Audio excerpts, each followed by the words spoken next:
Well, Damien, Brady, you've had an exciting morning, encountering some of our local flock at ducks up the top of Lamb Fell going up from Glen Helen. I suppose you could have come off with that impact, couldn't you? Could have come off. It was I was practicing for the TT last year before it got called off, and I hit a kangaroo in the back of Sydney, and went through the kangaroo, and it actually tore the tail off the kangaroo. And I pulled up about 500 metres up, and I waved over a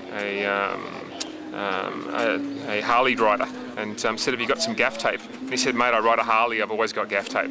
So I gaffer taped up my radiator and gaffer taped up everything else, and rode back to Sydney, which is a couple of hours. So hitting the duck's not a big thing. Kangaroo's a big thing.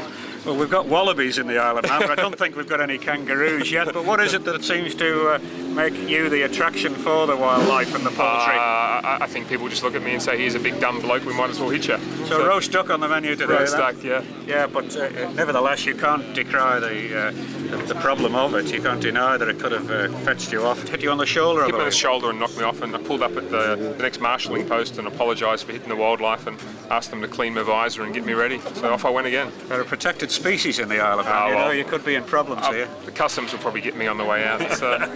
Okay, well, near thing, but you escape anyway. I was just saying off camera there that John Surtees once managed to hit a cow there in 1957. Well, hopefully I won't hit any more wildlife and I'm done for that. Yeah, okay, well, that's the liability of morning practice in the Isle of Man, but otherwise you're okay. Yeah, everything's fine. Yeah, okay, great. thanks. Right, cheers. Thanks, mate. Thanks. See you later.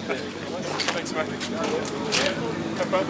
No, you don't know when to get back on it again. You don't have a green flag system. You see the remains of the debris and the yellow flag, no more yellow flag. Well, yeah, but I mean, as long as you pass it, you don't know, because there was one up at Windy this session, and the only reason I could see it was because I could just see the bike. They'd already wheeled him off, but you don't even see it. So I thought, well, where's the accident? When do I get on it again? Whereas what we do in Oz, we've got the yellow, stationary yellow, then the waved yellow, and then the next marshal point there's a green saying, right, you can get into it again. You probably haven't got 37 3/4 mark to cope with. No,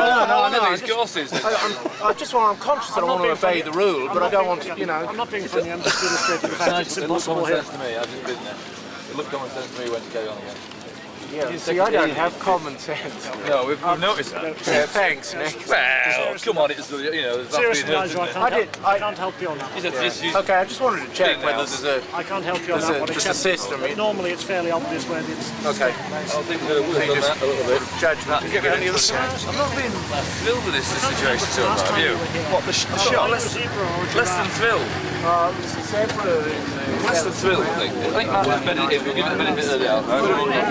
Tiger. There's a phase. Change tiles. Wouldn't help it round. Let the tires down a bit. I like these little 400s because they don't jump out your hands when you light them up. Well, Nick Jefferies, you've had a reasonable morning, but rear shock seems to be causing you some difficulty. It looks as if it's a bit too... Well, it's brand new, to be fair. It's brand new. It seemed all right last night, but it's just bedded in. I think that's the idea of coming out. Even the two-lap practice this morning with wet conditions, it's the beds the bike in and sorts lots of things out that you think, well, could we leave it till tonight and stay in bed? But no, it's always worth getting it. As I've said to you many years in the past, Jeff, it's always worth getting up and getting some laps in if you can. Okay, but you've been missing here for a couple of years. What decided you to come back? Not a real gesture. Yeah. What Well, I decided took 2 years off to let my daughters take their A-levels without the stress of me riding a TT. A-levels are always TT weekish, so I took 2 years off for them, and I'm 50 on Saturday, so I thought when I was in January, February, when you've nothing else to do but think about what you're going to do through the summer, I just could see a TT ride here, and it seemed to work with the family okay, so... So are you glad you've done it? Yeah, well, I originally put one ride in on the 400, then Bill Smith asked me to ride a Triumph, and then Martin Bullock asked me to ride a Suzuki 600, and then Dean Ashton asked me to ride a Suzuki 1000, so I'm thinking, hang on, I can do that. And can I cope with 5 rides on 4 bikes? And maybe I can, maybe I can't. So what decided to be a fairly easy week's turning into the usual... we're going for it now, yeah, exactly, yeah. But you won the Manx Grand Prix a long time ago and then went on to win the Formula 1 TT, and in general you've got a terrific pedigree in motorcycling. Can we do the 2-day trial? Because you're a bit of a trials man, Jeff. Come on, can we mention a 2-day trial? You won we remember when you won the 2-day trial. Even though I said it was easy, I was drunk, don't forget, I was drunk. But seriously, it's been a good place for the Jefferies family, hasn't it? Second home, really. I've always loved the Isle of Man, and the Isle of Man have been very good. The Isle of Man, the folk and the place has been very kind to me. Has it rubbed off onto the business in any respect? Have you benefited from it? Well, yeah, I mean, I run my own business now. I'm not connected with the old family business anymore, but yeah, I think undoubtedly sometimes if you're introducing yourself within motorcycling to someone who doesn't know you, say, is that the Jefferies that do the Isle of Man? You know, it's synonymous in a way that Lambkins are with trials, I suppose. Though I don't want to sound conceited, but I suppose Jefferies and the Isle of Man are synonymous. Okay, now you've also acted in a sort of semi-official capacity as a riders' liaison officer, so you're prepared to put a bit back as well. It's important. I've been riders' representative since '88, I think, so I took over from Roger Marshall, and I feel as though it is a way of putting something back in. You know, not just taking, it's work put back in. We're doing a tourist board riders forum, and we sit on the jury meetings on behalf of all the riders. I'm very privileged that they've asked me to represent them for the last 14 years. You're a good PR man all the year round though, really. I mean, you speak very highly of the TT, and not everybody does that. No, but I've just looked at an article I wrote. I was interviewed in 1990 for a book by Gary Pynchon, and many of the things I said then I stand by today. You know, the TT is unique, it's extraordinary. It wouldn't happen if it was thought of now. It couldn't happen, but what we have here is really special. For me, it's the epitome of riding a road bike properly on proper roads, and I just happen to love that. And I think lots of other it's testimony to the TT. How many folk have entered this year? How many folk, not just sort of 35 to 50-year-olds, but lots of youngsters as well. But it covers all spectrums, and it covers all walks of life as well.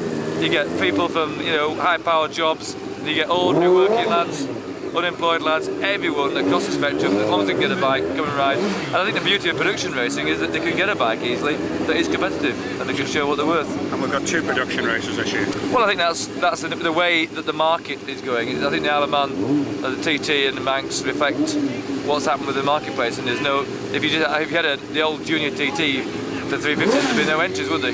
So the market says 1000cc, the market says 600. I'd love to think that the market also says 400s will come back. I think it will actually. I love riding the 400s. Looks like the end of the road for the 250s. Then. Yeah, well I think they're saying, like in trials riding, there's the end of the road for 2 strokes. It's the end of the road for 2 strokes, so that's 250s gone. It's a shame. I think a lot of people who are involved with those are saying this is proper racing, and in many ways they're right.